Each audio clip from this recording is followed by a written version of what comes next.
So I've been shooting the Nikkor Z 35mm f1.2 for a couple of months now, long enough that I feel like I should have a decision made whether I prefer the 35-1.2 or the 50-1.2 for my kind of niche style of photography that I do all the time, which is that shallow depth of field, nothing subjects, kind of useless objects that are made cool by getting in close with a very narrow depth of field on the abstract side of things.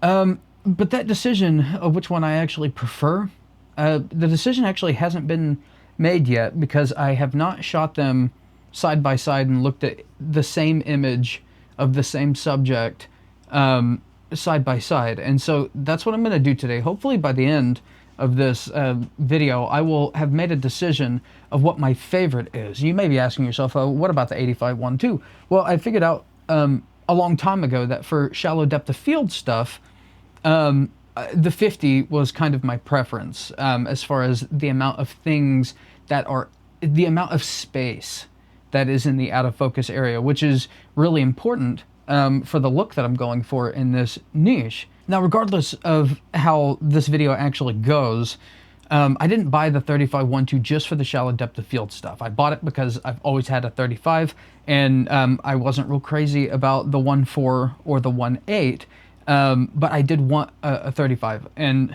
this lens has kind of just like knocked my socks off.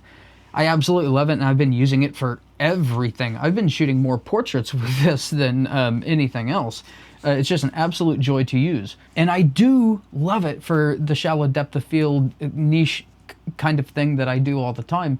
I just don't know if it is the top choice for that niche. And I definitely don't want to carry both of them around all the time. Both of them, I mean, like these, because they're both quite heavy and obnoxiously large. So I just need to get outside real quick. I don't have to go crazy with this kind of thing because I've shot so much of the shallow depth of fieldy stuff that I can make a decision just on like a few images, right? Because I'm really looking at kind of like the background more than anything else. So let's just hop out in the yard and see if we can get this figured out. So there are a couple opportunities for us to get this done today. Simple things to make my decision. First, we will find something in this wood pile. Thank you, Marin has given the camera kisses. And right over here, we have some flowers. And then we have some flowers out front too. So we will do one of these. We'll make a decision on which of these, probably that dead one. All right, just for my sanity, whenever I take this into Lightroom, we'll always do the 35 first. And I always go from minimum focus and then just back up a little bit until it gets in focus. Okay, so that's minimum. Back up just a tad. All right, so that's minimum right there. Back up a little. When they're both working in like the minimum focus range, the amount that is actually in the scene is pretty similar, it seems like. Because the 35 focuses a lot closer than the 50 relative to like its focal length. And so they end up just kind of being like a very similar framing. And so this may just come down to optics as which one I prefer. All right, so now we're gonna go check out our flower.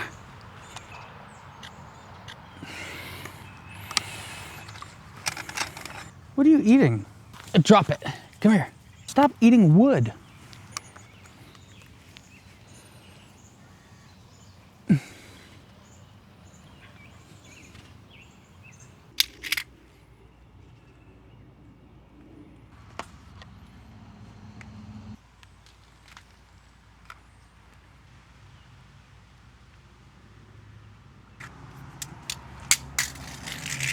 All right, so here we are in Lightroom, and let's get in on both of these.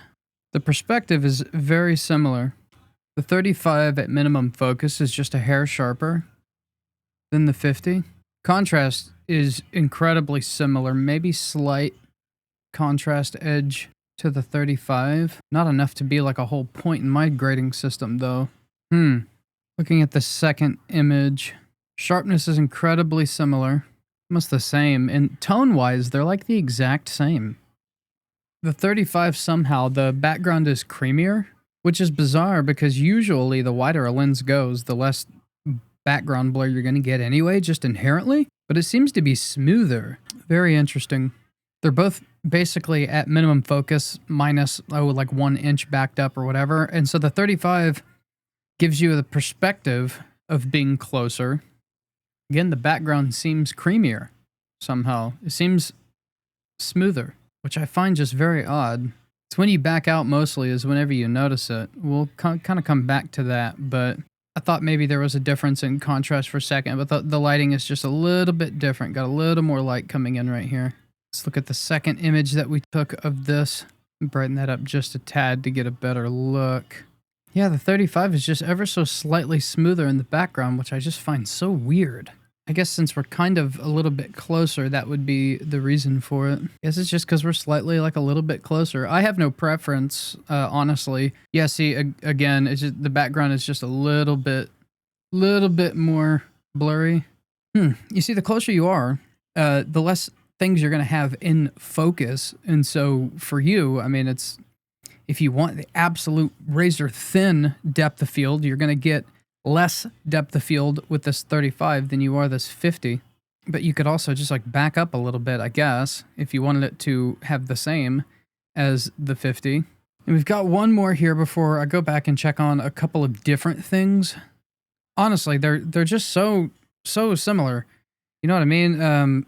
I don't even know that I have a preference for either one, but I don't feel like I'm losing anything by continuing to move at minimum focus with this, and I don't feel like I'm losing anything by hanging around that minimum focus with the 50.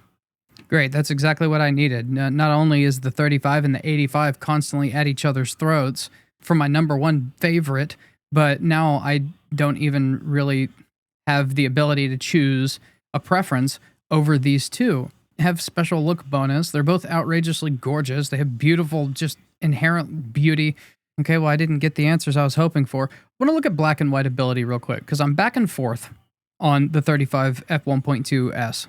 I feel like the 35 f1.2 is close to a 3 in black and white ability, but it's not quite there. And the 50 f1.2s does have a 3 in black and white ability. And so I wanted to compare these side by side to see if I can upgrade the 35 1.2 up to that 3, or if it should stay, you know, actually like a 2.8, which always gets rounded down to a 2, because I don't do decimal points in my scoring. Even if it would be a 2.9, I call it a 2, because there's plenty of lenses that have a solid 3 or better than a 3.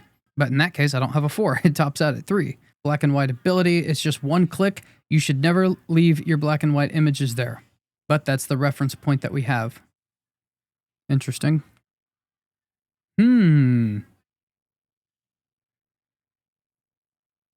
Interesting indeed.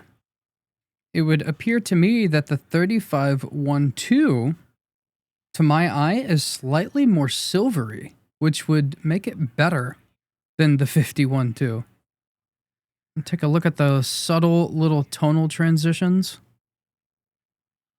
Yeah, I honestly think that the 35 has the 50 beat in black and white ability only by a hair.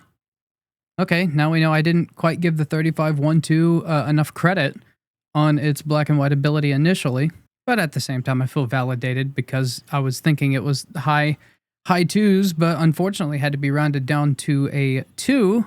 A little bit of history, the 50 1.2 has always kind of been a baseline for my black and white ability score. That's what I based the 24 to 70 and the 70 to 200 and the 14 to 24, all that. I based all that around the 50mm f1.2 because at the time I thought it had the best black and white ability of all the lenses I had used up until that point. And I think the 35 1.2 just slightly has it. So if this is the baseline of what you need to be a 3, anything slightly better than that, so this would be a 3.2 maybe. It's not much, honestly. I don't even know if you guys would see a difference between the two. I'm just a freak and my eyes are trained to it. But let's check these out with a preset. All right, all we did was a single click of Gravedigger, looking at the two. They look more similar now than they did before, but, you know, the 35-1.2 just has a little bit more punch to it, a little more ass. You know what I mean? At least to my eye. They are so similar, though. Honestly, the 50-1.2 is probably going to be the more versatile choice for other kinds of photography. If I'm just going to go out specifically to shoot shallow depth of field photography, I'm probably going to take 35-1.2. If I'm going to go out with one lens, and I might do some shallow depth of fieldy stuff, but I might do some other things too, I don't necessarily have a plan, I'm probably still taking the 50-1.2, just because who knows what I'll run into. Well, the goal of this experiment today was to make a decision on which I prefer for shallow depth of fieldy stuff, and I only barely made a decision on that, but this experiment also righted the wrong of, you know, robbing the 35-1.2 of a 3 in black and white ability. So I've got to get that updated at zwadephoto.com/theopticexplorer. Also on my website, if you want to pick up the Gravedigger preset or any of my other wacky or more subtle presets, you can do that at zwadephoto.com/digital products. Both of those links will be in the description. And if you're going to pick up either of these lenses, there's also links for that. I get a 2% commission if you do so. I'm Z Wade, the Z Wade, and Z Wade Photo. Stay sharp, YouTube.